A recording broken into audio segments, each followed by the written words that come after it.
canshuurtana la ku soo rogay waxa weeye canshuurtu saddex nooc bay u kala baxdaa canshuur waxa weeye sales tax oo awalba waa la ka qaadi jiray canshuurna waxa weeye canshuurta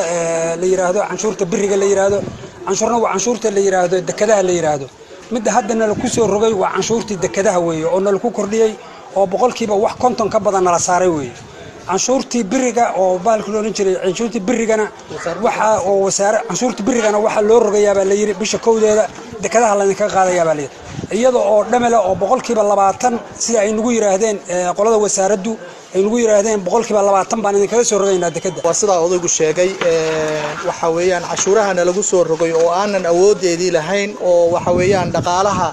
iyaga ee dhaqaalaha suuqa ama magaalada ganacsiga Boosaaso aad hoos ugu dhacay sanadii u dambeeyay oo sanad walba hoos u dhac uu nagu sii dhacay dhaqaale dawladuna ay sanad walba cashuur nagu kordhinaysay suuqa maanta aynu joogno boqolkiiba 25 baa ka baxay suuqa oo sanadkii hore maanta maalinteedii furnaa boqolkiiba 25 dukaan baa ka baxay oo dukaamadii xiran yihiin ama waxa weeyaan dad kale oo cusub yimaadeen inta badanna waxa weeyaan 5 sano ka hor ama 6 sano ka hor lama heli jirin dukaan aad kireysatid maantana waxa weeyaan albaabada xiran iyo albaabada furan ee lagu shaqeeyo isleegiin waxaana sababay dhaqaale xumada saameysay magaala ganacsigii Boosaaso waa sida wadaygu idin sheegay cashuurta bariga oo wasaaradda ganacsiga bisha kowdeeda oo halkii 200 iyo wax laga qaadi jiray ilaa maanta 600 sii socota boqolkiiba 20 iyo wax ka badan sida wadaygu sheegay hal mar soo booday cashuuraha bariga cashuurta dekada oo 5 sano u dambeysay dhamaan la wada og yahay inta jeer kor u kacday waxay sababtay in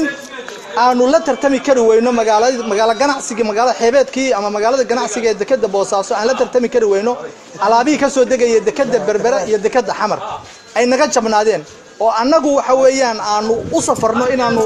Berbera u safarno iyo Xamar ayay sababtay waxaana wax sabab waxa soo dhan waxa sabab waa cashuurta halka nagu dhacaysay yani madaxweynaha iyo xukuumaddu waa og yihiin maanta heerka noloshu maanta ka marayso Boosaaso ama Puntland guud ahaan albaabkiisa waa ka xiray albaabada hadaan kadib wax ka doonan lahayn waa la ka soo xiray dekadiina waxa weeye waxa la ku soo rogay canshuur dhabala tii iyada ahaydna waxaana la kaga dhigay markii aan qoladii Cabduuli ay naga canshuurtaasan ka cabanay 25 bay iska bixiyay bil oo sanadkii ah nimankan Cabduuli ee qoladan madaxweyne Dani iyo tiimkiisu iyo wasiirkiisa maaliyadda Xasan Shiraab gal waxaana la kaga dhigay $25 waxaana la kaga dhigay $8 oo ala bil joogto ah oo saarta markii sanadka lagu dhufto yaani boqolkiiba waa dareemi kartaa inta markii lagu dhufto waxay noqotay boqolkiiba 600 bay dhaaftay lacagtaas xadadkeeda magciisa bay dhaaftay waa yaani waxa sii taagna hadda yimid in maanta markii la alaabtii dekada lagu canshuurahay boqolkiiba waxa la canshuurahay qayrka 200 waxa weeye waxaad moodaa madaxdu inaysan arkaynin dhibaatada wadanka ka jirta iyo meesha la marayo iyo nolosha